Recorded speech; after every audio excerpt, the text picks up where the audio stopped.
What's up, everybody? It's time for another Full Draw Friday. This one is number 14.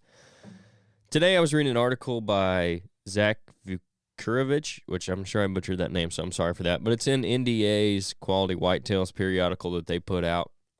And I've been wanting to talk about hinge cutting with Nate because I know he's got some projects coming up where he's going to be doing some of that. So I'm going to wait and get more into it with him. But this was about hinge cutting. We might use this article when we come back to it. So this will be kind of a part one on hinge cutting. This will be just a little bit like when to do it based off of what I've seen and then what I read from Zach in this article, which I thought was pretty good. So that's what we're going to talk about today on Full Draw Friday, number 14.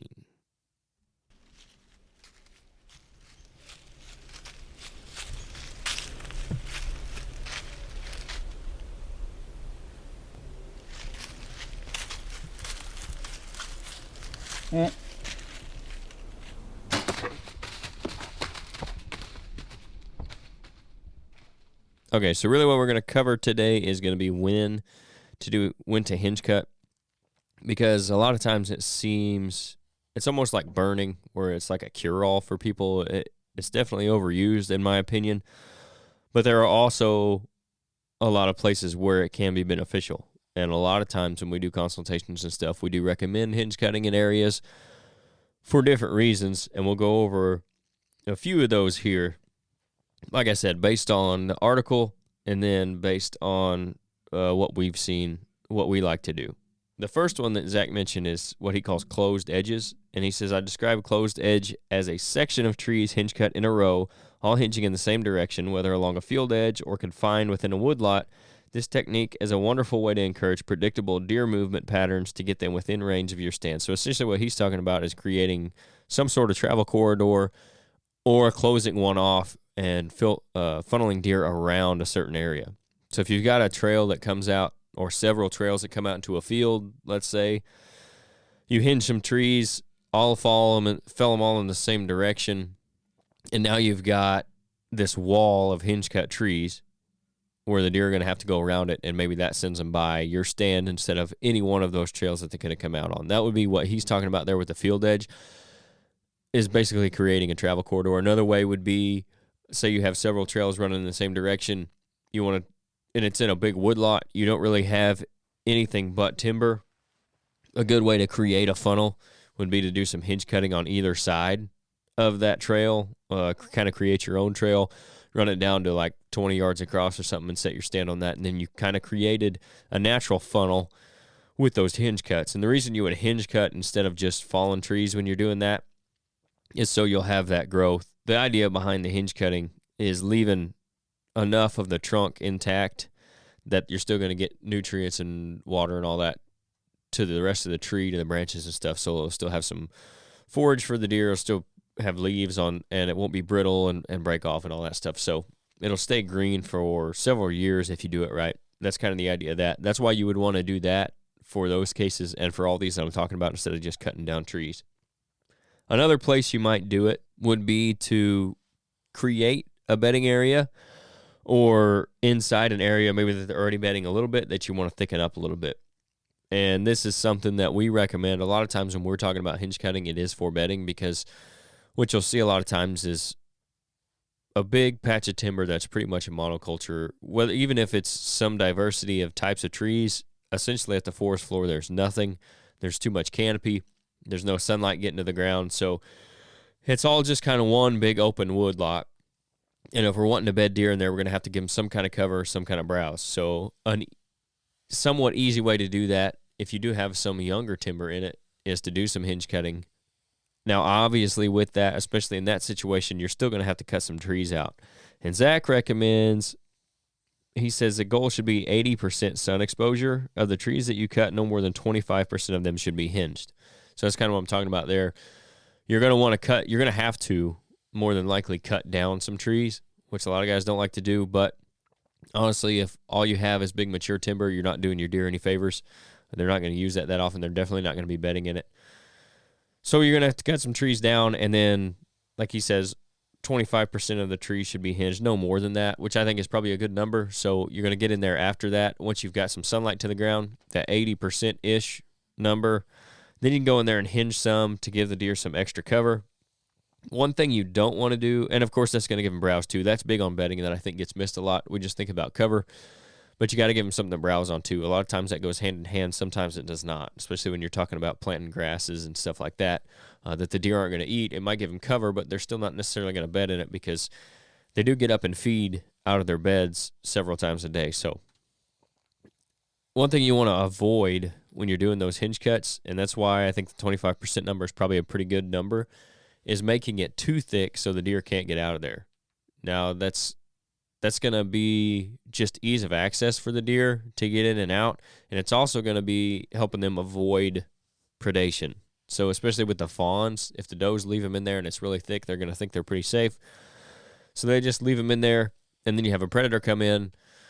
That fawn has nowhere to go now because you've hinged so many trees that there's no easy way out. Maybe there's only one way in and out, and the predator's got that one covered. So you're basically just serving those deer up for coyotes, bobcats, whatever it is, or whatever is in your area, if you make it too thick for the deer not to have a way out. So you got to think about that too. You can definitely overdo it. You don't want it to be so thick that the deer can't move through it pretty freely. And you can do that while still giving them plenty of cover. So the last one he talks about, last one I'll hit on today for when to do it, is going to be along field edges. So he says if you can't resist the temptation to plant your food plots right up to the tree line, you might consider dropping or hinging a few trees outside into the field itself. This is basically the reverse of what we try to do, which some guys call edge feathering. We would call creating a soft edge. You don't really want the hard edge where you're just going from open field or open food plot right into the timber.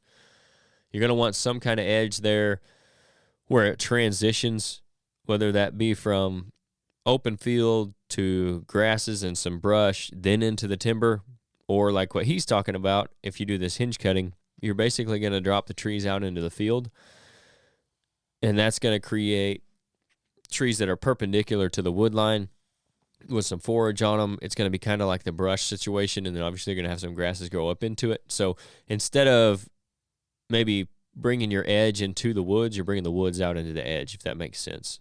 So you can hinge those trees out into the field, and then that creates your edge instead of just leaving whatever it is, 10 yards, 15 yards on the edge of the field to grow up naturally into whatever it's going to do.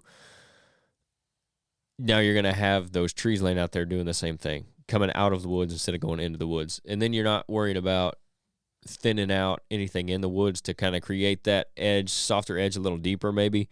You're just hinging those trees out into it and then letting them do their thing. You're going to have to still maintain that a little bit. At some point, it's going to start to get too thick. At some point, those hinge cut trees are going to die. That's one of the biggest deterrents to hinge cutting in the wrong situation, is that once you do it, it's pretty permanent. It's going to take 10, 15 years for that to be gone if you don't have a way to get those trees out of there. And that can cause a lot of problems in a lot of different situations, and we'll probably talk some more about that when we do the second part of this hinge cutting talk that we're going to do. I guess when I bring Nate in, we'll talk more about that, and we'll talk about why he's wanting to do it, what his goals are. And then we'll get into more of how to do it as well, because that's a big thing. You got to be safe when you're doing it. You want to hinge the right trees, do it at the right time of year. There's a lot that goes into that. That'll be a whole nother podcast that we talk about. Like I said today, I just wanted to cover sometimes when you would want to consider doing it. Those are three big ones to me. I think he hit on some of the biggest ones that we normally recommend. Like I said, probably the biggest is talking bedding areas. The second one I would say is creating those travel corridors. Another time when you wouldn't want to do it, as far as like travel corridor, you're thinking along those lines of cover. If you're trying to create a way into your stand with some cover, hinge cutting is not the way to do that, because you're just going to encourage those deer to hang out in those areas. So now you're walking right by the deer and you're blowing them all out on the way into the stand, as opposed to using something like a switchgrass or something like that, because those generally are going to bed not as specifically as bucks. They're going to bed close to food, wherever that may be. So if you're coming off a field and you've hinge cut this row of trees to get into your stand because it's cover, there's probably going to be does bedded up because they've got browse readily available and it's cover for them as well, and they're close to the field edge. So you're going to bump those deer on your way into the stand. So you want to avoid that as well. But like I said, we will talk more about that on the next one when we talk about hinge cutting. And hopefully we'll have Nate in here for that. He'll talk about his project that he's going to do. It's in some timber. He's got some ideas on why he wants to do that. And we'll cover all that stuff. So this will be a two-parter. This will be part one of that. We'll talk more about it. There's so much to cover in it. And I try to keep these Full Draw Fridays a little shorter, as you guys know, so that's why I'm going to break it up. And I definitely want to get Nate in here to talk about it. So that's going to be all I got on hinge cutting for today on part one. If you guys ever have any questions, too, about any of that stuff, you can always contact us on our social media or through our website, ridgehunteroutdoors.com. I think there's a message box on there you can send us. There's also contact info, or we have an email and all that. So if you guys ever have any questions or comments about anything we talk about, feel free to reach out. And, I'd love to do some more Q&A podcasts as well. Now on to the business side for the podcast. If you guys listened to last week, we do have a partner for Full Draw Friday now, and that's Rodney Hawkins. If you're looking for a piece of ground to manage and hunt and maybe do some hinge cutting on, Rodney's the guy to talk to. He grew up hunting and fishing in Southern Illinois, and now he's putting that love for the outdoors into selling recreational properties as a land specialist for Midwest Farm and Land. If you guys don't know who Midwest Farm and Land is, they're not your average real estate company. They focus on recreational properties. Last year selling over $85 million worth of ground.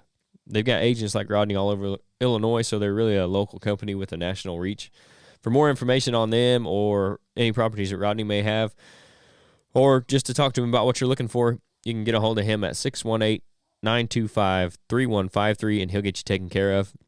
Rodney's also got a new company that he recently started called RG Outdoors. They've got hard and soft shell blinds and blind chairs from Red X Blinds, in addition to an all-natural scent elimination product called Camo Dust, which you can get more info at camodust.com. I haven't actually used that one. But for the blinds, Nate's got one of those soft-sided Red X blinds that he used this season, and he was really happy with it. He talked about it a little bit on the last podcast at the end there. If you're interested in anything they have to offer, you can send them a message to their Facebook page, RG Outdoors, or email them at rgoutdoors@yahoo.com. Or again, you can call Rodney directly at 618-925-3153. So we're excited to have him partnering with us on the podcast. We're going to have him in on our normal episode at some point to talk about everything he's got going on, maybe some ways to get you guys into some properties. We're pretty excited about that too. So otherwise, you guys can support us, ridgehunteroutdoors.com. Use the discount code FULLDRAW. If you see anything on there you like, you get 10% off. Frost seeding time is here when it comes to clover.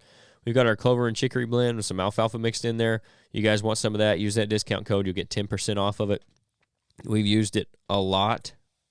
The reason I started mixing that myself because I wasn't really finding a blend that I liked on the market. So we started doing our own. I kind of got it where we like it for the certain seeds that we like. It's got white clovers in it. Like I said, it's got alfalfa in it, and it's got 10% chicory as well. So a little bit higher chicory content than you're going to see in some other clover and chicory blends. So if you want some of that to do your frost seeding with, or if you're going to do some new clover plots this spring, use that discount code FULLDRAW. That's all caps, no spaces, and you get 10% off that. Again, you can use that for anything on the website that you see. Also, we're still doing our review or giveaway on Apple Reviews, Apple Podcasts. So if you leave us a review there, we'll pick, after we hit 25, we'll pick one of the 25 randomly, and they'll win a Wild Game Innovation Spark 2.0 trail camera package. It's valued at like $90, so it takes maybe a couple minutes to do. Once you get on Apple Podcast, just go down there, 1 star, 5 stars, whatever it is, and that'll get you entered in that. Also, follow us on Spotify if this is where you listen to it. That way you know when stuff comes out. Same way on YouTube. Subscribe, like, comment on any videos there that you like. We're going to have some more stuff coming out this spring. Pretty excited. Looking forward to that, getting into the management stuff and the food plots and all that, and getting some more content out there for you guys. Also, before we get out of here, congrats to all the winners in the Big Buck contest. Ryan Buchanan won. I don't have the score in front of me. It was right around 155-inch, 9-point. Aaron Dahmer was in second place with 151 and some change inch deer. Really nice buck. Jeff Mitchell came in third place with his deer. I think he was right around 140 inches. And then kind of by default, Tyler Kiefer won our favorite buck award we had 5 awards to give out. We had 4 bucks turned in. So he won that one. He shot a really nice buck, 135-inch, 8-point, I believe. Or he may have been a 9-point. So congrats to all of them. Thanks to everybody who participated in that again this year. We will do it again next year. Going to make a few more changes, trying to make it better every year and kind of hone in on what exactly we want to do with it. So this was just our second year, but really happy with the turnout and the participation. So thank you guys if you joined in on that. And thank you guys for listening to this every week. Appreciate all you guys who tune in over and over. I kind of mentioned it last time. We hit a new record for downloads last month on the podcast, which was pretty exciting. Fell just short of the goal that I had set at the beginning of the season. I think we missed it by less than 10. So really happy with that. Really want to say thanks to everybody who's tuning in every week and all the new ones as well. So thanks, guys, for listening this week, and we will catch you again next Friday.